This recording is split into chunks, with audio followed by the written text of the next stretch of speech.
Semê zagûn xuya, semê zon xuya, semê milletbêj xuya, çi dest re yên eyekina.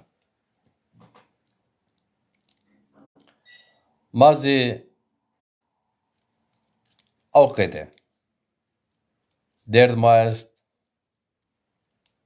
milletê ma, zon ma, kültür ma, hal ma, seben derd maz o ma ey ser xalkên, qisekên, reyo bînon rinfom nikên, ew semeda sarê xwe dejnên, sareyo bînon dejnên. La çi ben wa biv, merdim, wêhêr,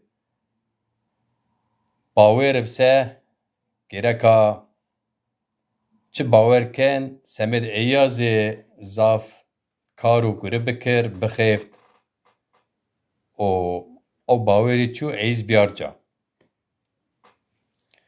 Ez ambaz şima sê macîr cîran. Emir mi 50 me hetonekê çi kerdse, çi yeqîn kerse, bawêr xwe çi arse, me ey ser çi mi dest ramo me ew kerd. O timê semêd azadiyê welat xuya, semêd azadiyê kültür xuya, semêd azadiyê zon xuya kerd. Mi çi wext sê macîr cîran semêd dihana yo wext û hol, yo cuyêş û rind, yo cuyêş û vêrçimon, kursî, niyozikê meqam, itiya nat û het ser çey zî gure nekerd. Girogê ez kina semê millet xuya eger ki ez faydeyê bivînse ez pê binaşa. Eger ez xeleteyê bivînse ez guna xwe ver û ez tim wazina xwe newê kir. Yani kêmonê xwe watano ez yo çî nûsina kina vila qal kina cwapê ez onîna yorim şima, şîrovê şima, nûz müşerê şima enfomekên kî mesela ez müşerê şima qîmet cinidona.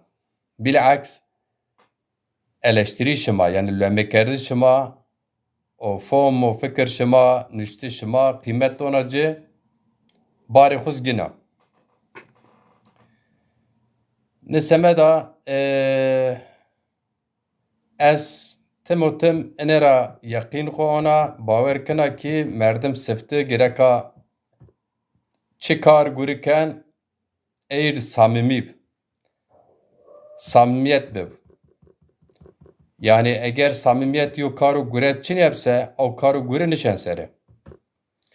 Inî semeda, no semeda ez vona mesela yo merdim zaza nyoz Türk, nyoz Kurd semê zon zagûn xwe sifti gerek milletperwer ib yani milletçî ib.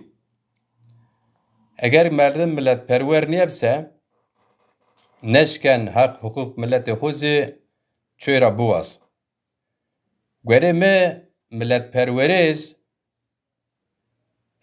milliyetçiye niyazê hani bîle hak milliyetçiye niye. Hani mesela mavaş kêti milleta serdara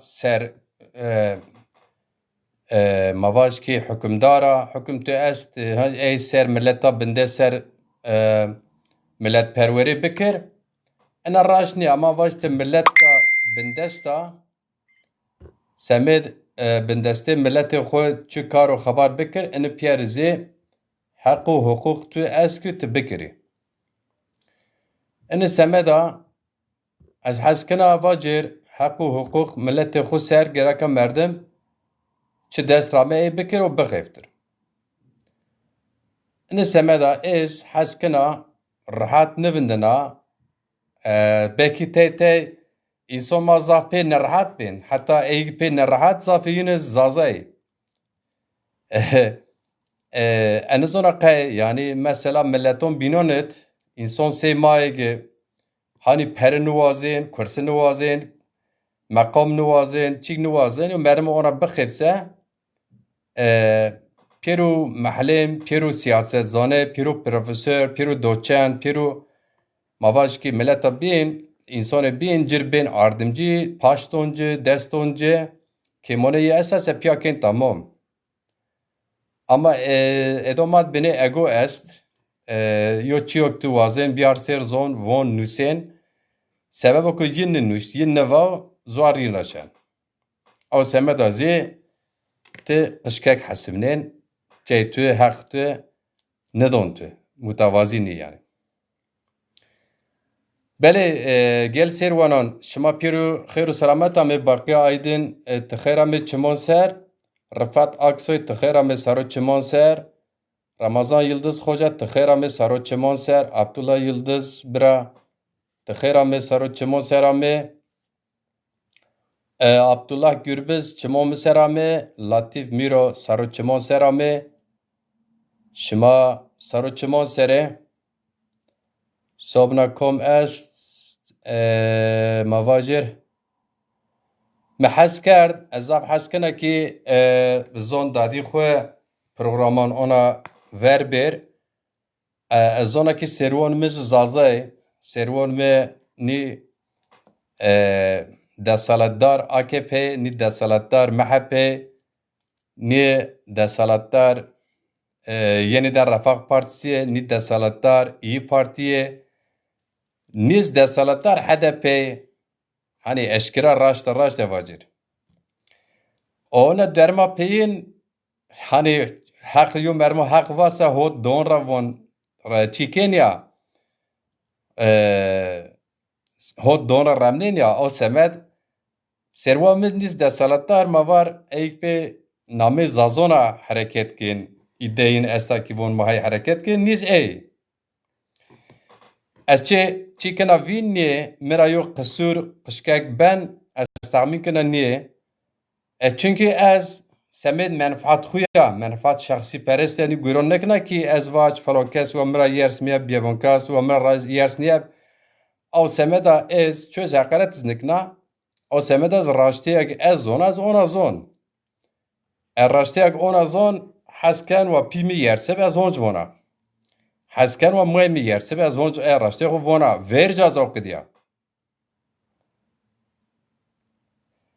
Latif miro tıvac ben hol van ez vac gereka holib eğer merdim holib se bina hol eğer merdim xabatkar se xabatê xuz hol biyarca se komogyo cadyo xabat ken yo kar ken paşt bice xabatê ye kemone ye cir tamomek biyar pyeserse bena hol Oğula eğer herkes vac ez hola herkes vac ceymi hol herkes vac partiye mi hola herkes vac ambaz mi tena hol eğer herkes vac inna ave edemi ez vallahi hole bine zuarina meydan somna ez hola berodelan khairame Bele isterseniz şöyle bir parantez programı Türkçe yapalım. Çünkü biliyorsunuz bugün bir haber işittik. Ben de paylaştım. Hükümet yetkilileri ilk kez Kürtçe dili için 35 Türk ve Zaza dili için de 15 öğretmen ataması yaptığına dair ya da yapacağına dair bir haber vardı. Biz de paylaştık. Şimdi biz paylaşırken biz siyasetle ilgilenenler, halkımız için daha iyisini bekleyenler, daha iyisini, halkımız daha iyisini hak ettiğini, bunun çalışması çabası içinde olanlar tabii ki biz yetersiz görürüz ve eleştiririz. Ama bu şu anlama gelmez ki kökten rad ediyoruz. Yani günümüz dünden daha iyidir der kabul ederiz ama biz bunu bir hükümet taraftarı gibi bazıları öyle bekliyor. Hükümet yetkilileri gibi, hükümet taraftarları gibi, sempatizanları gibi ya da yandaşları gibi alıp paylaşırsak kendimize ters düşeriz. Biz bunu böyle yapmadığımız için bizi takip eden bazı samimiyetlerine, iyi niyetlerine inandığımız kimseleri bundan rahatsız oluyorlar. Siz daha ne istiyorsunuz? Falan kes böyle, bevan kes böyle. Ya dostum bana ne falan kesten bevan kesten. Şimdi ben bunu hükümet böyle bir adım atmış 35 milyon bir nüfus için bu ülkede vatandaşı vergisini ödüyor, askerliğini yapıyor.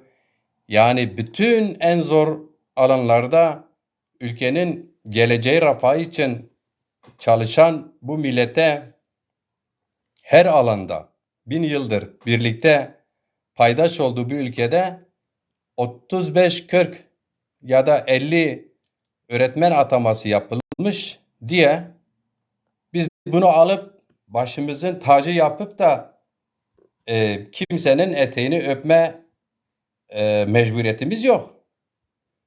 Bu 100 yıldır inkar edilen bir dil Cumhuriyet'in ikinci yüzyılın başlangıcında 50 öğretmen ataması olmuş diye biz bunu yetersiz görüyoruz diye ya arkadaşım muhatabımız hükümettir, devlettir. Biz onu eleştiriyoruz. Yetersiz olduğunu dile getirirken siz niye rahatsız oluyorsunuz yani? Ya da niye anlamıyorsunuz? Daha iyi anlaşılması için böyle programlar zaman zaman yapmak gerekiyor. Mehmet Budan Camak Bırattız Kheyramit Çimonser Cumali Karaman değerli aydınımız ve aynı zamanda Zazaca şiir yazarımız Tıkherami, Çimon Serami. Beli, şimdi arkadaşlar bu program herkese açık. Her görüşe de açık. İsterse bu programa Cumhur İttifakı yetkilileri de katılabilir. Millet İttifakı yetkilileri de katılabilirler. Yetkilileri ya, taraftarları da katılabilirler. Sıradan insanlarımız da katılabilir bu programa. Bu programa çıkıp da açık, içinden geçeni bana söylemek isteyen kim varsa eleştirisi dahi onlar da katılabilir. Kamera gönderebilirsiniz. Konumuz tabii ki seçim. 2023 seçimlerinde en az tartışılan halklar hangi halklardır derseniz Zaza halkıdır. En az tartışan halk hangi halktır? Yine Kürt halkıdır. Laz halkıdır. Çerkez halkıdır. Pamak halkıdır. Kimse bizi tartışmıyor. Biz kendimizi tartışmak istiyoruz. Bırakın tartışalım arkadaşlar. Bırakın tartışalım. Gelin birlikte tartışalım. Devlet bunu engellemiyor. Eskisi gibi. Devlet buna karşı çıkmıyor. Yasaklamıyor. Biz konuşuyoruz diye, Zazacılık yapıyoruz diye, Kürtçülük yapıyoruz diye, Lazcılık yapıyoruz diye, kendi kimliğimizi savunuyoruz diye devlet bizi içeri atmıyor. Size ne oluyor? Yani geçenlerde biz aydın çalışmaları inisiyatifi bir çalışmamız vardı. Seçimle ilgili olursa Zazalar adına siyaset yapanlar bir araya gelebilseler dedik bir cumhurbaşkanı bağımsız aday adayıyla bu 2 aylık süreç, 3 aylık süreç içinde biraz Zazaları daha fazla görünür kılalım diye bir çalışmamız vardı. Biliyorsunuz 6 Şubat depreminden sonra ara verdik bu çalışmalara. Daha sonra yeniden başlattığımızda bir aydınımız demişti ya biz dedik deprem oldu biz bu işten kurtulduk. Ama siz halen aynı inatla bu işi sürdürmeye çalışıyorsunuz. Şimdi düşünebiliyor musunuz? Böyle bir yaklaşım ne demek biliyorsunuz? Çok bencil ve çok egoist bir yaklaşım. Evet. Burhanettin Dağ hocam Seyda Erciye Tıkherami Sarıçımon Ser Mehmet Çıkaray Tıkherami Sarıçımon Serami Şonşma Khairib.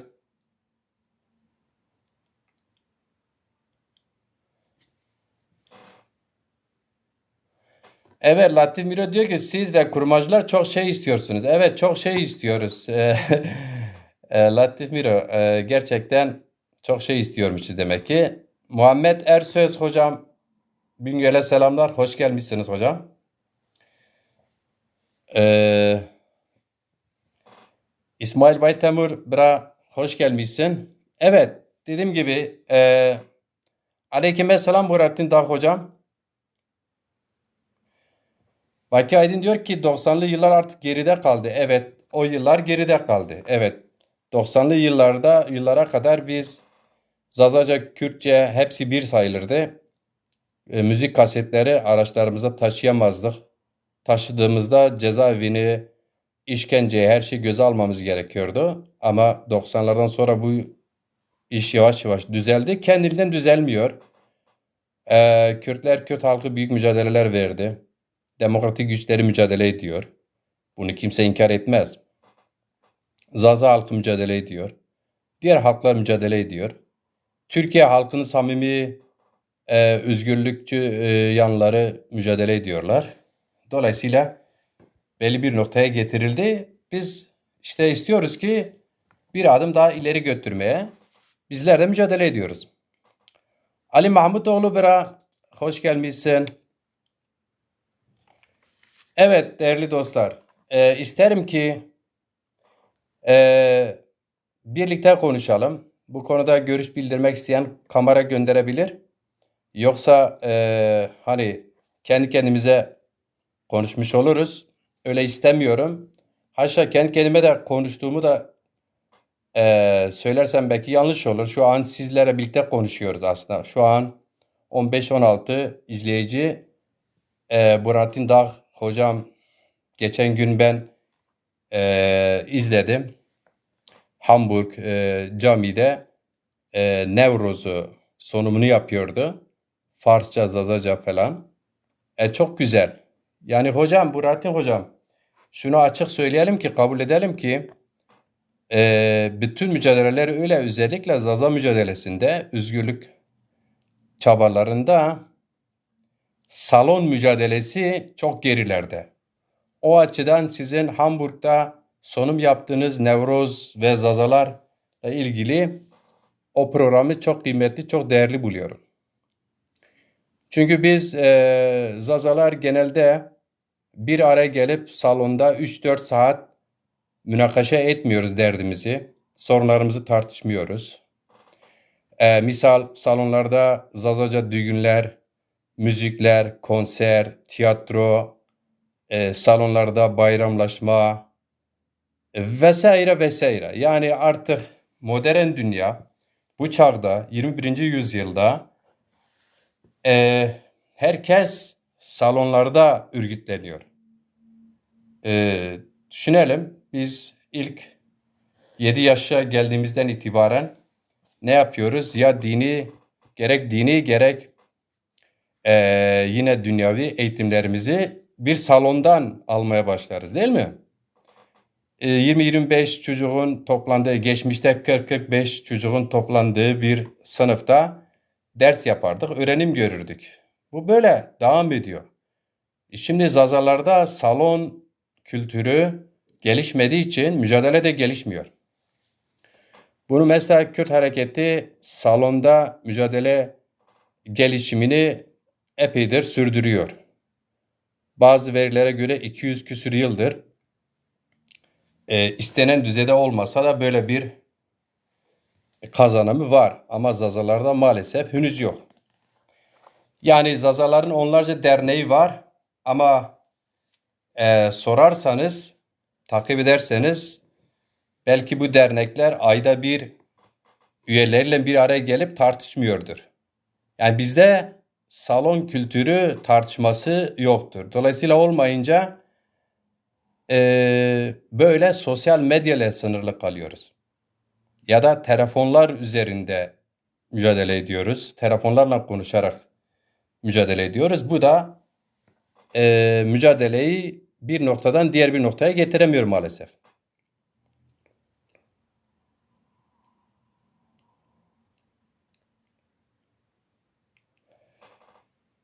Evet, Latif Miro diyor ki Burhan Seydan benim için hem Zaza hem Kurmanç hem İslami bir aydın. Allah sağlık, sıhhat versin. Evet.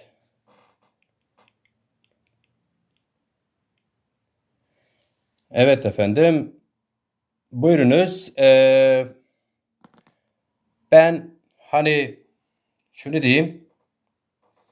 İsterim ki bu programda gelin biraz tartışalım.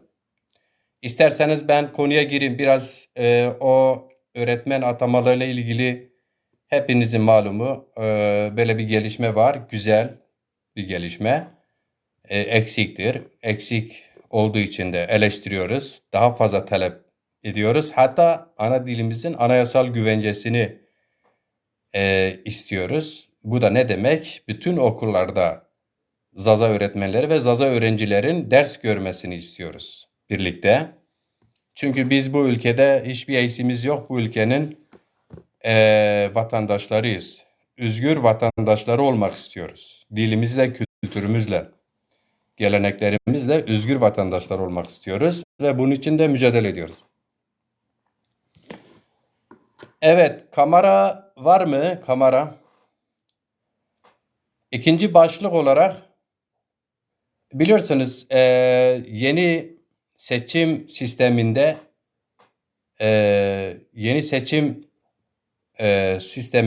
artık ittifaksız neredeyse tek başına iktidar olmak, cumhurbaşkanı olmak hayal oldu.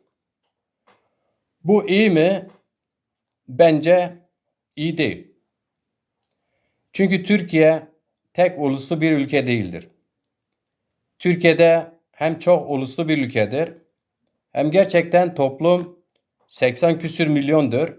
Çok sınıflı bir toplumdur. Dolayısıyla bu çok uluslu ve çok sınıflı toplumun çok fazla partileri olması bir yerde haktır, normaldir, olması gerekendir.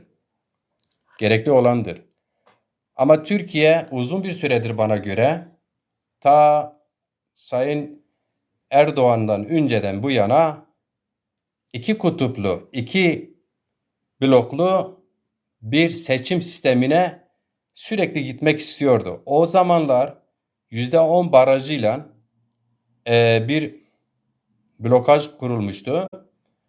Diğer halklar ve azınlıkların parlamentoda yer almaması için böyle bir engel vardı. Ve dolayısıyla yine merkez sağ ya da orta sağ ile milliyetçiler bir şekilde parlamentoda yer alıyordu. Yine sözüm ona sol, CHP. Bana göre sol değil tabii ki. Ve benzeri partiler mecliste yer alıyorlardı. Mecliste birden fazla parti vardı. AKP dönemine kadar bu böyle devam etti. AKP ile birlikte 2002'den bu yana tek partili bir hükümet sistemi vardı. Bu geçen 5 yıl hariç alırsak yaklaşık 15 yıl tek başına tek partinin iktidarı vardı. Son 5 yılda Cumhur İttifakı adı altında çoklu gözükse de yine tek partili hatta tek adamlı bir hükümet sistemi vardır. Dolayısıyla bu sistem yeni bir seçim, yeni bir anayasayla referandumla işte başkanlık sistemine geçtiği için bu sefer hiçbir parti, cephe tek başına cumhurbaşkanı seçemediği için ve tek kişilik ya da işte tek adamlık bir sisteme doğru gidildiği için Cumhurbaşkanlığı hükümet sistemi olduğu için dolayısıyla diğer partiler zayıf partiler ya da iyicene örgütlenmemiş ya Türkiye'leşmemiş diyelim. Türkiye'nin genelinde oy almayan partiler ise iktidar olma şanslarını yitirmişler. Bu sebepten dolayı çoklu partiler neredeyse fazla bir anlamı kalmadı. Dolayısıyla bu noktada demokrasi istenilen düzeyde temsil edilmiyordur. Bu açıdan değerlendirirsem değerlendirirsek tam anlamıyla demokratik parlamenter sistem, tam anlamıyla ama Türkiye'nin mevcut tek uluslu olmayan gerçekliğine daha uygun bir sistem olabileceğini öngörmek lazım. Birincisi bu, ya da başkanlık sistemi olacaksa o zaman Amerikan tipi bir başkanlık sistemi olursa bir anlamı var. Amerikan tipi bir başkanlık sisteminde esastır, eyalet sistemidir. Türkiye eğer ki başkanlık sistemine geçmişse o zaman dünyada örnekleri vardır. Bana göre en uygun örnek de Amerikan başkanlık sistemidir. Amerikan başkanlık sisteminde orada o yüzden de iki cepheli bir sistem oturabilmiştir. Yani cumhuriyetçiler var, bir de demokratçılar var. Ve halk ya cumhuriyetçileri ya demokratları seçiyor sürekli. Ama orada yerelde eyalet sistemi olduğu için valilikler özellikle yerelden bir devlet sistemi gibi Amerika'nın genel devleti içinde kendi içinde bir çoklu devlet sistemi gibi bir sistemi var. Dolayısıyla Türkiye'deki mevcut sistem sakat doğmuştur. Yetersizdir. Reforma edilirse Amerikan tipi bir başkanlık sistemi olursa o zaman belki Türkiye'nin gerçeğine daha uyar. Mesela nasıl? Zazalar kendi bölgesinde kendi valisiyle yerelde kendini yönetme. Genelde Türkiye parlamentosuna, Ankara'ya da temsilciyi gönderirse, Kürtler keza öyle, Lazlar öyle. Hatta Türk, Kürt, Laz, Zaza'dan ziyade diyelim ki genel olarak Türkiye 7 eyaletten oluşan bir eyaletler sisteminde olursa böyle bir başkanlık sistemi belki bir anlamı var. Demokratik olmuş olur. Mevcut durumda demokratikte değildir. Bu sebepten dolayı birçok parti 5 yıl çalışır, seçime katılıp kendi parti programına göre Türkiye'yi yönetmeye talep olan partiler verdikleri bütün emekleri bir yana bırakıyor. Seçim yaklaştığınca mecbur tarafın birinden karar kılıyor. İttifaka tabi oluyor ya da işte dışarıdan destek veriyor ya da katılarak destek veriyor. Yani öyle bir hal alıyor ki belli bir dönem sonra insan aklına şu gelir. Mesela bugün Fatih Erbakan Cumhur İttifakı'na katıldı. Yani o zaman komple katılsanız daha iyi olur AKP'ye. Ya da işte yine Hüdapar yıllardır vardır. Çalışıyor. Ankara ve Batman'dan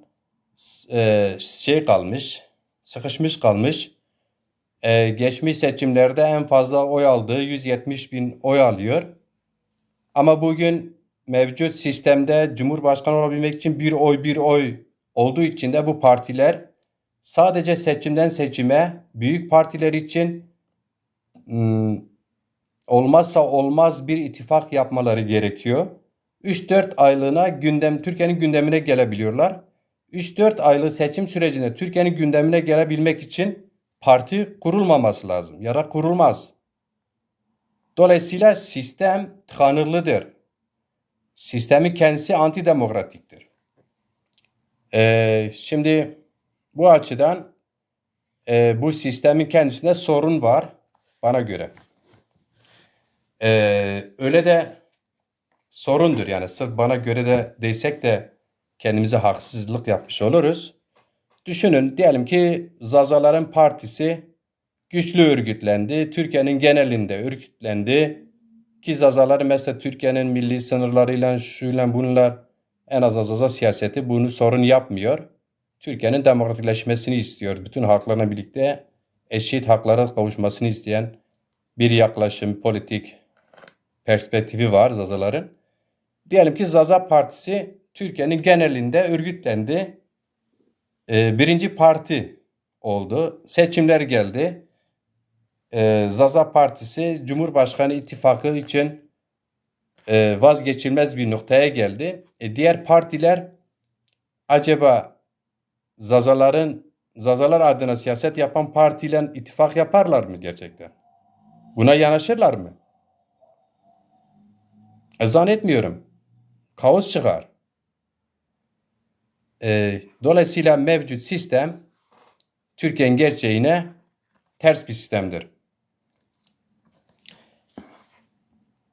Burhanettin Dağ hocam, siz kamera göndermek istiyorsanız, hanginiz istiyorsanız sizi bekleyeyim. Yoksa tek başına konuşmanın bir anlamı bence olmaz. Zaza Mahir hoş gelmişsin Deza. Osman Arslan hoş gelmişsin bra.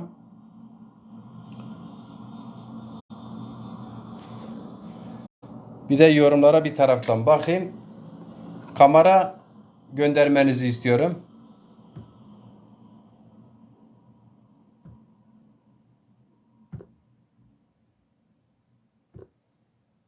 Evet.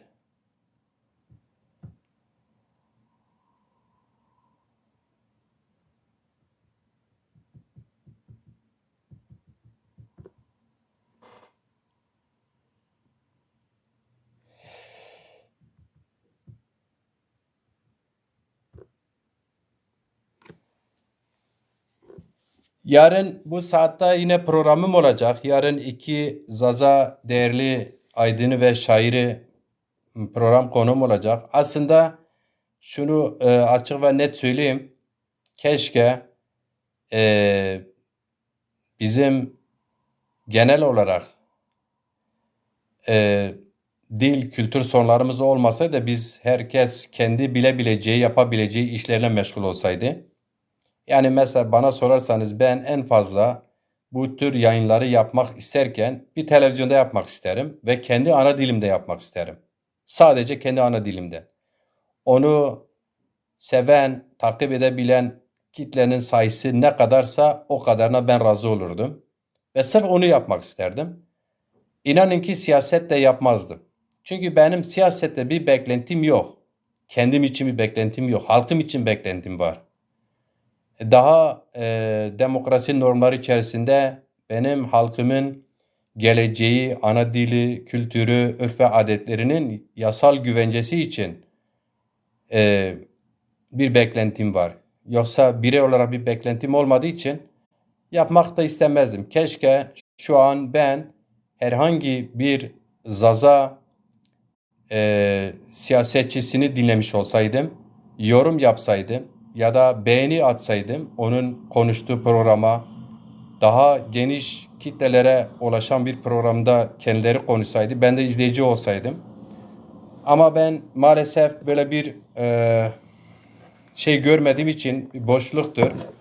En azından kendi adıma halkıma karşı olan sorumluluğumu yerine getirmek için bazen böyle programlar açıyorum.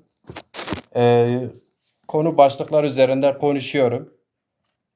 Konuşmaktan ziyade daha çok konuk alıyorum. Gerçekten beni takip eden, yakinen bilenler bilir. Ben şimdiye kadar yüzlerce aydınla, siyasi kişilikle konuşmuş, program yapmış, dil bilimciyle, tarihçiyle program yapmış, genelde sormuş, karşı taraf cevap vermiş tarzda programlar yapmışım, hizmetlerde bulunmuşum.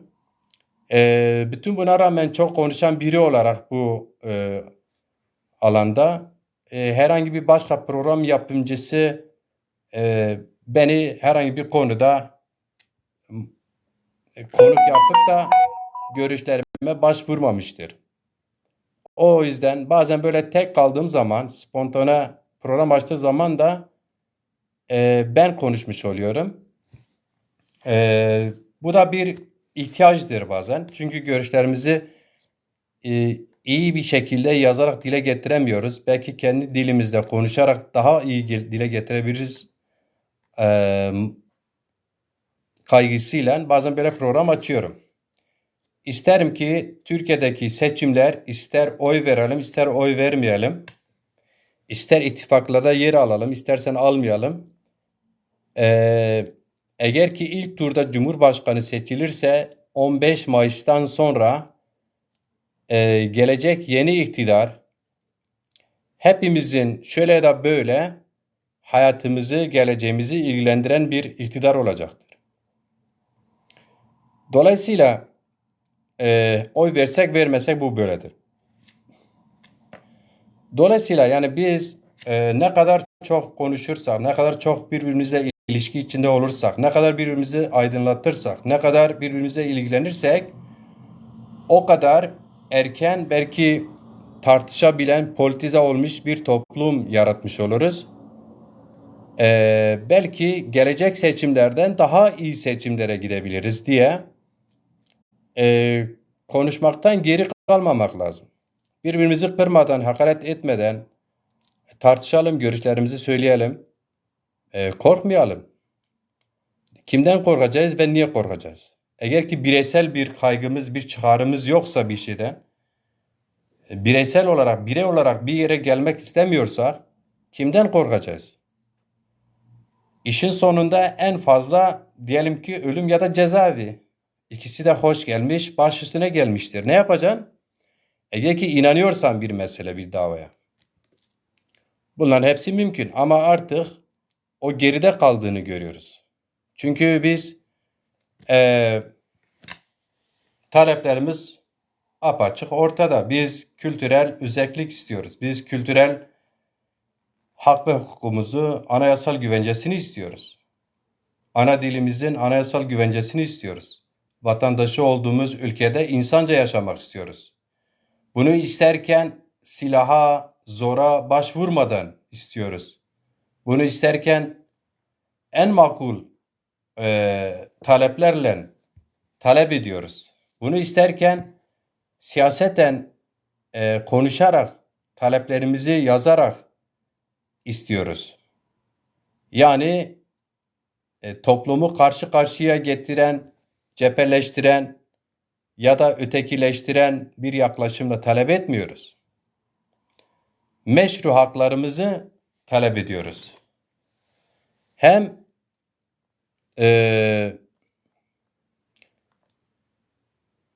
bu meşru haklarımız hem dini açıdan bu meşru haklarımıza sahibiz, hem demokrasi açıdan bu meşru haklarımıza sahibiz, hem vatandaş olarak bu meşru haklarımıza sahibiz. Dolayısıyla bunları talep etmek en doğal hakkımızdır. Bunu talep ederken yol yöntemini demokrasi üslubu içinde, mücadelesi içinde, yol yöntemi içinde talep etmek en tabii hakkımızdır. Evet, biz başka kimseye kutuplaştırmıyoruz. Misal Zaza mücadelesini verirken bir Zaza olarak ben kendi ana dilimin anayasal güvencesini isterken Kürt'ünkini de istiyorum. Bunu söylediğim zaman bazı Zaza arkadaşlarımızın zoruna gidiyor. Zaza da Kürt'tür mantığıyla. Değerli arkadaşlar, defalarca bu konuda açıklamam oldu. Benim görüşlerim bu konuda biliniyor ama yine de tekrar etsem. Yani ben örnek verdim. Sarıcan'da şu an Sarıcanlar beni izleyen arkadaşlar var. Haysaladin hoş gelmişsin. Sarıcan'la Yığ köyü birbirine yapışıktır. Yığ köyün yarısı Zaza, diğer yarısı Beritan aşiretinden yayla yasa geldikten sonra Kovancanlarda toprak alan, daire alan, kalan, yine Yığ köyüne yerleşen, toprak alan, ev alanlar, ev yapan Kürt vatandaşları var. Mesela o kadar yapışık köyüz. Oradaki bir Kürt anne benim annemle yapışık köyüz yani. Benim babamın misafiri, ana misafiri olsa o anneyle benim annem kendi dillerinde birbirlerini anlamazlar. Dil bilimi burada devreye giriyor. Diyor ki eğer ki aynı dilden sayılan iki insan %60 konuşurken birbirini anlamıyorsa o iki dil artık müstakil dil olmuştur. Geçmişte belki akraba diller olabilir. Hepimiz geçmişte İrani diller grubuyuz. Akraba halklar olabiliriz. Akraba diller olabiliriz ama süreç içinde tıpkı Almancadan çıkan İngilizcenin nasıl ki müstakil bir dil olduğu, Hollandaca nasıl müstakil bir dil, ulus oldukları gibi İrani dil grubunda ayrılan Fars'tır, Kürt'tür, Bellüş'tür,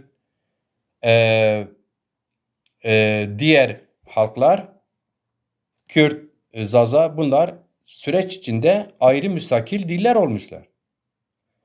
Dolayısıyla bunu dil bilimcileri, tarihçiler böyle tarif ediyor. Eğer biz de bilime inanıyorsak bilimin tarifini kabul etmek durumundayız. Bu çerçevede ben bilimin tarifini kabul ettikten sonra gene geçmişte Kürt mücadelesini hangi yoğunlukta verdiysem Zaza mücadelesinde o yoğunlukta elden geldikçe vermeye çalışıyorum. Bunu yaparken Kürtleri bazıları diyor ki bölüyorsunuz. Asla. Kürtler zaten defalarca söyleyeyim siyasi olarak zaten bölünmüşler. Kürtlerin önemli bir kısmı yüzdesi AKP'ye oy verir. AKP bir Kürt partisi değil. Önemli bir yüzdesi CHP'ye oy verir. CHP bir Kürt partisi değil. Ve vesaire. Kurucusundan tut şeyine kadar, yurtseverine kadar böyle bölünmüş zaten bir durumu var. Siyasi olarak görüşleri, amaçları, hedefleri farklı olan Kürt siyasi partileri var. Bunu hani Zaza hareketi bizi bölüyor eleştirisini bu noktada samimi bulmuyoruz. Dürüst de bulmuyoruz. Hem samimi değil hem dürüst değil. Yani Kürt hareketi bu noktada Zaza hareketine, Zaza aydınlarına, bizim gibi duyarlı yurtseverlerine getirdiği eleştiri samimi bulmuyoruz. Dürüst de değil, yerinde de değil. Bu eleştiri kendileri de çok iyi bilirler ki Zazalar ayrı bir millet olduğunu çok kabul ediyorlar. Ama bu işlerine gelmediği için çünkü kendini yurtsever gören, diline düşkün olan, bölgesine, köyüne, coğrafyasına düşkün olan Zazaların önemli bir kısmı Kürt siyasi hareketine güç veriyor, kuvvet veriyor, maddi manevi olarak içinde yer alıyor. Dolayısıyla bu zemini kaybetmek istemedikleri için Zazalar adına siyaset yapan, yazı yazan, Zazalar ayrı bir millettir, müstakil bir millettir diyen çevrelere de böyle insafsızca eleştiriler getiriyorlar. Çok iyi biliyorsunuz, Kürt hareketinin direkt böyle ifadeleri olmasa da artık güçlüler. Bazı yurtsever Zazaları aracılığıyla perspektif vererek Zaza hareketini devlet yanlısı ya da işte devletin himayesi altında bir hareket olarak göstermeye çalışıyorlar. Bu bir haksızlıktır. Öyle olmuş olsaydı bugün Zazalar adına siyaset yapanlar herhalde herhangi bir ittifakta en azından yer almak için güçlü olmuş olmaları gerekiyordu. Bunlardan birisi de benim son yıllarda. Ben cep telefonunda değil herhangi bir televizyon kanalında konuk olup görüşlerime başvururlardı belki. Ya da işte ben değil diğer arkadaşlar aydınlar çağırırlardı. Demek ki böyle bir şey böyle iddianın astarı olmadığı tekrar bu seçim sürecinde de yaşıyoruz, görüyoruz kendi gözlerimizle, değil mi? Evet. Değerli arkadaşlar, niye bir kamera göndermediniz? Biraz konuşalım. Haysalade hoş gelmişsin. Cevdet Özçelik. Tıkhera mı bira? Çimosera mı?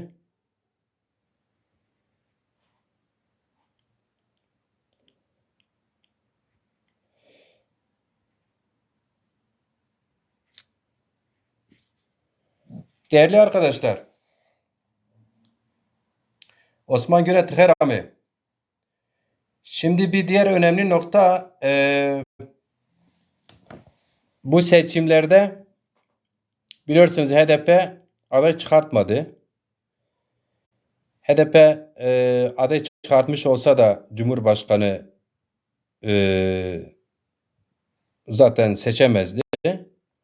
Ama siyasi partiler bir iddia sahibi olması lazım. Yani kendi kitlesini doğru sahiplemesi gerekiyor. Yani birinden çok tokat, sert tokat yiyorum. Diğeri yumuşak tokat belki atar diye 50 yıllık mücadeleyi getirip diğeri daha yumuşak döver diye ona halkı yönlendirilmez. Bunu söylerken bazı çevreler sanki Macir Ciran Kemal Kılıçdaroğlu karşıtlığı üzerinde bir pozisyon içindedir gibi değerlendiriyorlar. Ben bu yaklaşımlarda samimi bulmuyorum. Gerçekten. Ben hayatımda hiçbir sefer istersen burada beni takip eden AKP'li arkadaşlar kızsınlar, alınsınlar. Hiçbir sefer AKP'ye oy vermedim. Hayatımda tek bir sefer CHP'ye oy vermemişim. Gene de vermiyorum. Şimdi ister inanın ister inanmayın. Bu yaklaşımımdan vazgeçmem için tek bir şartım var. Cumhur İttifakı ya da Millet İttifakı fark etmiyor. Hatta ya da Emek ve Özgürlük İttifakı sazaları muhatap alarak, tanıyarak yani ya zaten normalden zaza diyorlar. O zaman müstakilliğini kabul ederek derseler ki ya falan kes, bu falan kes yine Macit Ciran değil. Çünkü ben mesela bir imza kampanyası başlattık şey için Cumhurbaşkanı adayı. Biz onun profili benim ona uygun değildi. Ama biz dedik ki hani Zaza tarafların bir arada gelip en azından bu seçim sürecinde birlikte hareket etsinler diye bir şeye sebep olmak istedik. İyi niyetli. Belli bir noktaya da getirdik. Kendim için değildi yani hiçbir zaman. Şey için de parlamenter olma amacım da yok. Hiçbir zaman Zaza kimliği, dilini kullanarak onun üzerinde öyle bir amacım da hiçbir zaman en azından şimdiye kadar olmamıştır. Bundan sonra da öyle bir hedef için bir şey yapmıyorum. Bu noktada çok samimi olarak söyleyeyim. Ama var olan bir mesele var. Bir dilimiz var. O erimektedir, yok olmaktadır. Bu dili ayakta tutmak için ne yapması gerekiyorsa Zazaların yapması lazım. İnanın ne Kürt hareketi Zazalar adına yapabilir. Zaten Zazalar adına yapsalar da yanlıştır. Ne Cumhur İttifakı bunu yapabilir, ne Millet İttifakı bunu yapabilir. Zazalar kendileri yapabilir. Ve hatta iddia ediyorum, Zazalar da bir kısmı bunu yapamaz. Ben şu an Zaza aidiyeti kimliği için yaptığım bu konuşma bile Türkçe kısmını biz bütün dilleri severiz. Ve en iyi konuşmak için de çaba harcarız. Bakınız ben mesela Türkçem iyi değildir. Ama Almancam da en azından Türkçem kadar iyidir. İngilizcem de iyi olmasa da var. Rusçam, Almancam kadar olmasa var. Biz bütün dilleri severiz. Biz isteriz ki bütün dillerin temsilcileri de bizim dilimizi de sevsinler. Bunun mücadelesini veriyoruz. Dolayısıyla bunu biz vermeliyiz. Bunu verirken de biraz da yerel milliyetçi olmak zorundayız. Yerel milliyetçi şu anlamda. Yani dilimizi konuşalım, yazalım diye. O anlamda diyorum. Şimdi keşke mesela bir Zaza hareketi olsaydı genel başkanından tut, genel başkan yardımcılarından ve diğer merkezine kadar hem kendi aralarında toplanırken Zazaca konuşsalardı, hem demeç verirken Zazaca konuşsalardı, hem kendi aralarındaki yazışmalarını Zazaca yapsalardı. Çünkü dil böyle kurtu. Ancak böyle sahiplenir. Yani örneği var. Mesela Güney Kürtleri kendi dilleriyle siyaset yaptılar. 50-60 yıldır. Neticede başarılı oldular. Bugün oradaki okullar ilk o bölge özgürleştikten sonra Kürtçe okul, üniversiteye kadar fazla bir sıkıntıları olmadı. Belki ekonomik, felsefe ve benzeri alanlarda tam hakim değilim ama az çok tahmin ediyorum. Belki o alanlarda zayıf noktaları vardı. Ama ilk öğretimden, anaokulundan tut, üniversiteye kadar en azından o siyaseti o dille yaptıkları için zorlanmadılar. Biraz sağdan soldan destekler alarak kendi okullarını falan eğitimlerini sürdürebiliyorlar. Şimdi mesela biz bugün 50 öğretmen atamasını tabii ki hani diyoruz ya biz talep tarafında olduğumuz için, talepçi olduğumuz için 50 öğretmen sayısını yetersiz gördüğümüz için eleştirisel yaklaşıyoruz. Ama tabii ki bu bir adımdı. İleri umut verici bir adımdı. Şimdi mesela Türkiye Cumhuriyeti Devleti otursa, mecliste karar alsa, bu seçimden sonra ha Cumhur İttifakı ha Millet İttifakı Kürt, Zaza ve diğer dillerin anayasal güvencesini veriyoruz. Haydi 2024 öğretim yılından başlayarak bütün her yerde eğitim hakkını tanıyoruz ve zorunlu eğitim olarak kabul ediyoruz. Anayasa güvenceye alsa dahi Zazalar ya da Kürtler, Türkiye'dekiler gerçekten bunu yerine getirmeye hazırlar mı? Eğer desek valla her birimiz kendi köyümüzün uslubuyla, her birimiz kendi mahallemizin lehçesiyle evet bunu yapmaya hazırız falan dersek kendimizi kandırmış oluruz. Çünkü eğitimin de bir sistemi olması lazım. O sistem merkezi bir sistemde yani Zazaca serbest olsa da merkezi bir sistem değil mi? Bir ortak yazılım, ortak alfaba ve benzeri bu ortak alfaba, bu ortak yazılım, bu ortak anlatımda yeteri kadar kadron var mıdır? Yoktur. Kürtlerin var mıdır? Yoktur. Lazların var mıdır? Yoktur. Dolayısıyla biz hani bu dil kültür mücadelesini verenler aynı zamanda bu dil kültür mücadelesini kendi diliyle vermiş ne kadar kendi diline hakim olarak verirsek o kadar geleceğimizi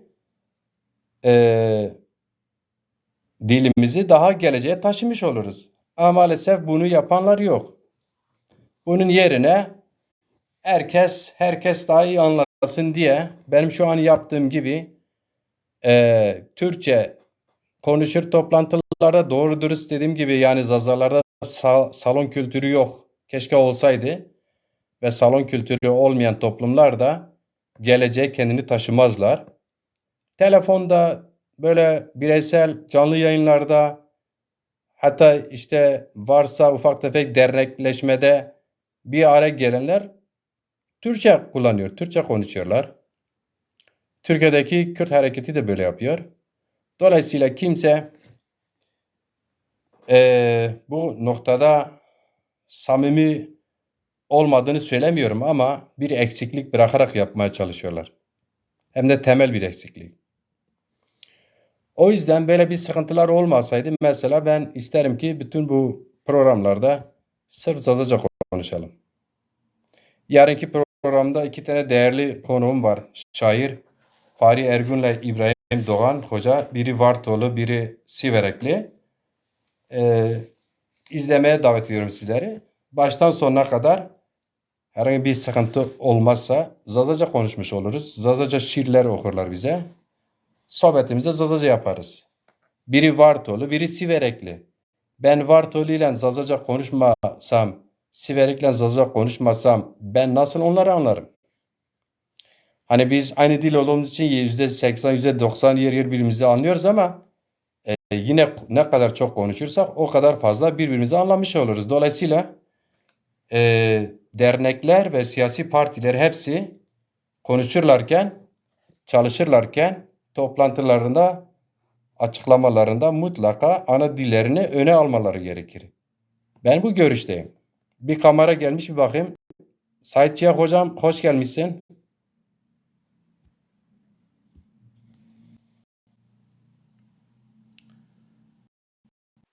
Evet, İlhami Çağrı Tekin arkadaş kamera göndermiş.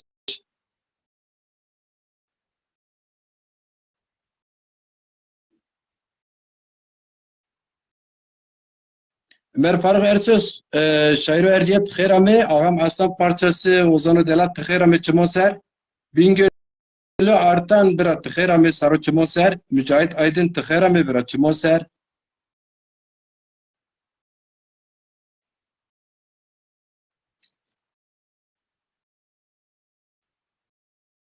Evet,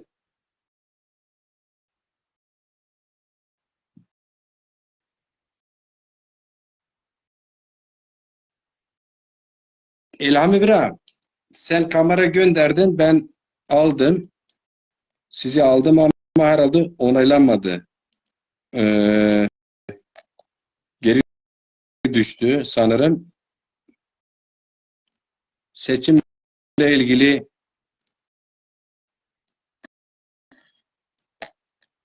söz söylemek isteyen arkadaşlar varsa kamera gönderebilirler.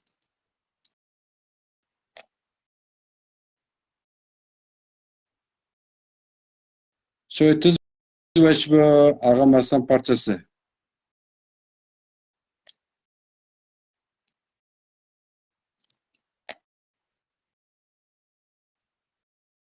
İlhami Bira bağlanamadıysa niye bağlanamadı bilmiyorum. Ben kabul ettim. İstersen yayından çık bir daha gönder. Herhangi açıklamak isteyeceğim bir konu varsa gelip görüşünü açıkla. Her arkadaş gelip görüş açıklayabilir.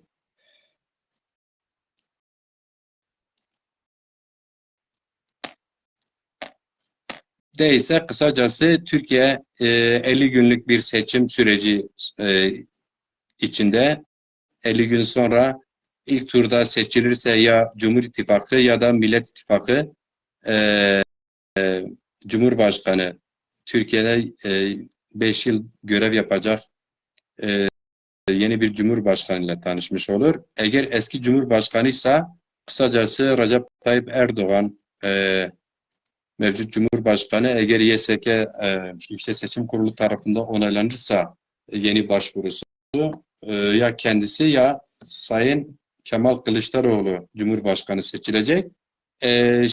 Şimdi biz mesela bazen görüşlerimizi söyleriz, bazı duygusal yaklaşımları görüyorum. Bizim siyasetimiz Kemal Kılıçdaroğlu CHP karşıtlığı üzerinde olmadığı gibi benim bireysel olarak yaklaşımım, ben herhangi bir parti falan dernek temsil etmiyorum. Kendi adıma söyleyeyim. Ne Millet İttifakı karşıtlığı üzerine kurulan bir yaklaşımım var, ne de Cumhur İttifakı karşıtlığı üzerinde. E, Bizim temelde benim sorunum bu her iki ittifaka bir noktada itirazım olur. O da kendi ana dilim ve kimliğimdir. Benim ana dilimi ve kimliğimi kabul eden, bunun için mücadele edenleri samimi muhatap alan, oturan, sorunları tartışan, sorunları çözümü için istişarede bulunan hangi ittifak olursa olsun, ben kendi dilimin geleceği için, halkımın çıkarı için ne kadar onunla birlikte olmam gerekiyorsa o kadar olurum. Bunu reddeden ne kadar demokratik mücadele vermem gerekiyorsa o kadar veririm. Dolayısıyla ben böyle yaklaşıyorum. O yüzden bazı bizim Zaza bildiğimiz insanlarımız ya işte AKP şunu yaptı, CHP ne yaptı? CHP Sidraza'yı astı, CHP Şeyh Said'i astı. Geçmiş üzerinde bugünü değerlendirmeye çalışıyorlar. Kısmen haklısınız ama şimdi değişmeyen tek şey değişimin kendisidir. Sen mücadele ettikçe herkesi belli noktalara kadar değiştirirsen değiştirmeye zorlarsın en azından. Şimdi görüyorsunuz CHP yani mevcut sistemi getiren AKP tek başına iktidar olamıyor. Dolayısıyla hem Fatih Erbakan'a hem Hüdapar'a hem MHP'ye hem Büyük Birlik Partisi'ne herkese muhtaç kalmış değil mi? İşte değişim de böyle bir şeydir. Kendisinin getirdiği sistemde tek başına kendisi olamadığı için diğerlerine ihtiyacı var. Şimdi CHP de o noktaya gelmiştir. Bir de işin bu tarafına bir bakmak lazım. Şimdi dünya değişiyor. Her şey değişir. Tabii ki isteriz ki sistemin kendisi komple değişsin. Yani mevcut Türkiye Cumhuriyeti Devleti bazı o çok değişmesini istemedikleri anayasa maddeleri var ya onların değişmesi gerekiyor tabii ki. Bunun mücadelesini verirken vur kırılan olmaz. Demokratik mücadelesini verirsen bunu partiler içinde yer alarak verirsin, bunu aydın olarak verirsin, bunu bir vatandaş olarak verirsin, bir köylü olarak verirsin, bir imam olarak verirsin, bir komünist olarak verirsin, bir sosyalist olarak verirsin. Görüşün neyse, eğer amacın dilinse bu dil için kim bir taş üstüne koyursa sen de en azından kendi cephende bir taş da sen bir taşın üstüne koymaya çalışırsın. Sorun hepsi bu. Eğer böyle davranıyorsan sıkıntı yok. Böyle davranmıyorsan sıkıntı sende var. Bunu anlayabiliyorsan tamamdır. Ya da anlamaya çalışıyorsan bir adım atarsın. Yoksa işte AKP çok fazla Kürtlere kendi iktidar sürecinde negatif davrandı, sektör davrandı diye sırf AKP karşıtlığı üzerinde bir siyaset yanlış buluyoruz. Sırf CHP muhalefettir, iktidar olsa AKP'den daha iyidir mantığıyla da yaklaşmak doğru değil. Mesela bazı arkadaşlar Sayın Kılıçdaroğlu Zazadır kimliğiyle yaklaşıyor, sıcak olmaya çalışıyor, sıcak ettirilmeye çalışıyor falan. Ben bu yaklaşımda sırf Zaza olmak yetmiyor, yetersiz görüyorum. Hatta yanlış görüyorum. Zaza ise Zaza örnek kişilik, profil, kimse onu örnek verirsin. Seni inkar edenler değil. Sırf biri belki daha iyi olur şüphesiyle ya da doğru ya da yanlış öngörüsüyle iyi göstermek, Zaza toplumuna sunmak da ben doğru bulmuyorum. Ama aynı zamanda şu da bir gerçek, mevcut iktidarın değişmesi yani yeni bir başlangıç olur. Belki bu yeni başlangıç daha iyi olur. Bu noktadan bakmak lazım. Niye? Ya arkadaşım şimdi mesela AKP 21 yıldır ne yaptıysa yaptı. Ekonomikte ne yaptıysa yaptı. Yolda ne yaptıysa yaptı. Kürt sorununda yapabildiği ne varsa yaptı ya da yapmadı. Diğer sorunlarda da keza öyle. Denenmiştir. 5 yıl değil, 10 yıl değil, 20 küsur yıl. Bir 5 yıl daha gelirse AKP neyi değiştirebilir ki? Ki şimdiye kadar belki programlarını açıklamadılar. Açıklasalar da sözde kalır. Çünkü bundan önceki 5 yıl önceki vaatleri hiçbir yerine gelmedi. Artık AKP'nin yapabileceği bir şeysi kalmamış. Ama muhalefet olmadığı için gerçekten toplumun önüne düzgün bir muhalefet, düzgün muhalefet yapan bir muhalefet olmadığı için halen başa baş giden bir yarış içindeyiz gibi geliyor. Dolayısıyla hatta şöyle diyeyim, bugün aldığım mesela bazı kamu araştırmalarına göre CHP %56, AKP %42 civarında Cumhurbaşkanı adayı yani. Artık Cumhur İttifakı %42, Millet İttifakı Cumhurbaşkanı adayı %56 civarında. Sabahleyin öyleydi. Öğleden sonra yeniden Refah Partisi Cumhur İttifakı'na katılınca şeyle birlikte, Hüdapar'la birlikte belki bu %11 olan açık az bir şey kapanmış olma ihtimali var. Dolayısıyla buna rağmen halen Millet İttifakı adayı şanslı görünüyor. Ama Cumhur İttifakı da iddialıdır. Bakınız en düşük maaş, emekli maaşını yükseltmeye çalışıyor. Depremde oy kaybetmedi. Çünkü en azından bir eksikleriyle birlikte bir tek seslilik var. Bir an önce vatandaşlara ev yaparız, teslim ederiz, anahtar teslim bir yıl içinde benzeri şeyler. Şimdi evini, parkını kaybeden insanın psikolojisini düşünün. Çoluk çocuğunu kaybetmiş, evini, parkını, iş yerini kaybetmiş milyonlarca insan birilerin bir şeyler söylemesi gerektiğini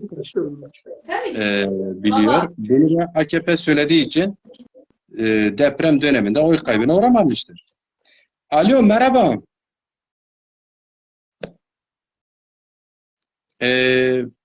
İlhami biraz sen geldin sanki ama kameran açık değildi. Geri düştün. Evet. Kim ne yazmış bakalım.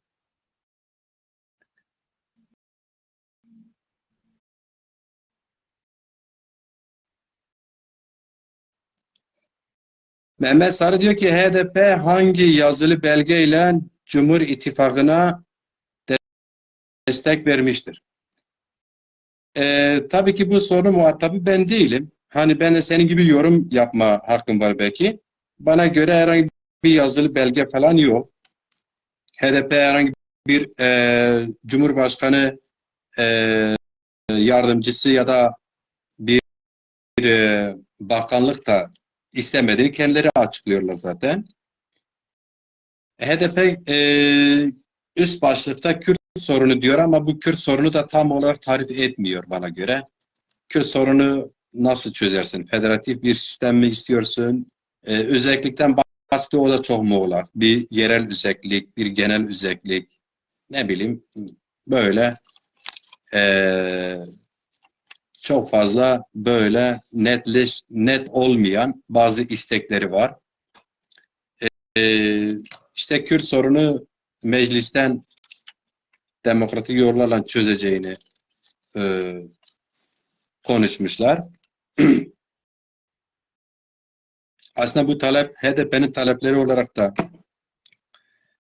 kabul etmek mümkün değil. Çünkü bu yaklaşım zaten CHP'nin kendi yaklaşımıdır. CHP kurultaylarında böyle günlerce tartışıp böyle zaten bir karar yıllar önce almıştı. Biliyorsunuz çözüm süreci döneminde CHP o zaman da çözüm sürecine karşıtlığı üzerinde bir siyaseti vardı. Kürt sorunu varsa çözümü de meclistir. Meclis adrestir. Çözüm yeri demişti. Kapalı kapılar arkasında ya da işte buradan oradan çözüm aramaya gerek yok demişlerdi. Karşı çıkmışlardı. Adresi meclis göndermişlerdi. Demek ki yıllar sonra HDP CHP'nin söylediğini söylemeye noktasına gelmiştir. Artık başka yazılı bir belge olacağını zannetmiyorum. Tamam İlhan biraz başka bir gün. O yüzden hani ben kendi yorumumu söyleyeyim. Yoksa ben HDP bir siyasi partidir. kendi yetkilileri de açıklamalarını yaptılar. E, Onlar bana göre, bana sorarsanız takiye yapıyorlar artık. Ben böyle sert eleştiri yapıyorum. Kürt kimliği üzerine takiye yapıp kendilerine işte mecliste sandalye sahibi, işte siyasette biliyorsunuz başkanlık merakları, vekil olma merakları ya da arzuları, istekleri, ne bileyim yani milyonlarca Kürt'ün ana dili, kültürü, şuyu buyu falan, anayasal güvencesi, bilmiyorum yani HDP'nin programında yazılı değil. Ya tabii program çok önemli. Çünkü bir program bir partinin üzerine siyaset yapacağı temel bir belgedir. Ama Türkiye koşullarında programına uyan partilerin sayısı çok fazla. Temelde belli çıkarlara geldikten sonra onlar unutuluyor. Uzlaşma adı altında, uzlaşma niye adına, işte sürecin aciliyeti adına, yeni süreci evirme adına bazı istek ve talepler erteleniyor falan. Mesela şeyde olduğu gibi, Hüdapar'da olduğu gibi, Hüdapar'da parti programında birçok Kürtler için birçok talep var. Ama Hüdapar mesela Cumhur İttifakı'nı giderken belki bu taleplerine vazgeçmeden gitti ama bu taleplerine direterek gidemedi. Ama keza aynı yaklaşım Cumhur İttifakı'nda da var. Cumhur İttifakı'nın yetkilileri, Büyük Birlik Partisi, MHP, Hüdapar'a şey yapmadılar. Yani İyi Parti'nin HDP'ye göstermiş olduğu tepki kadar bir tepki göstermediler. Dolayısıyla hatta şu noktaya geldiler. Hüdapar'ın kendi parti programıdır. Bizi ilgilendirmiyor. Kabul etmiyoruz dediler ama onlar kendi parti programı, bizim de kendi parti programımız vardır.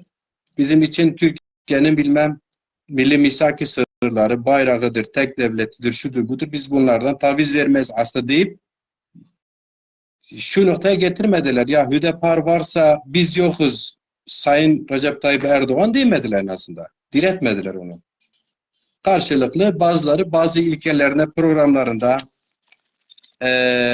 vazgeçmiyorlar ama en azından sürecin hassasiyeti, aciliyeti, önemini öne alıp ön sıralara koymuyorlar diyelim. Evet. Her vakçıma veşev Ali Bulanak tıkhera mı ser. Kürt Mehmet yine nöbette. Kürt Mehmet her zaman nöbetçiydi. Muhammed Bira. Kürt Mehmet olduğundan bu yana nöbetçidir. Yani Osmanlı tarihine bazen değerlendiriyoruz. Bazı arkadaşların zoruna gidiyor. Bu işbirliği o zamandan beri vardır. Kürt Mehmet hep nöbetteydi. Mesela geçenlerde biri bir yazı paylaşmıştı. Kürtlerin bu politik yaklaşımı da ben mesela doğru bulmuyorum.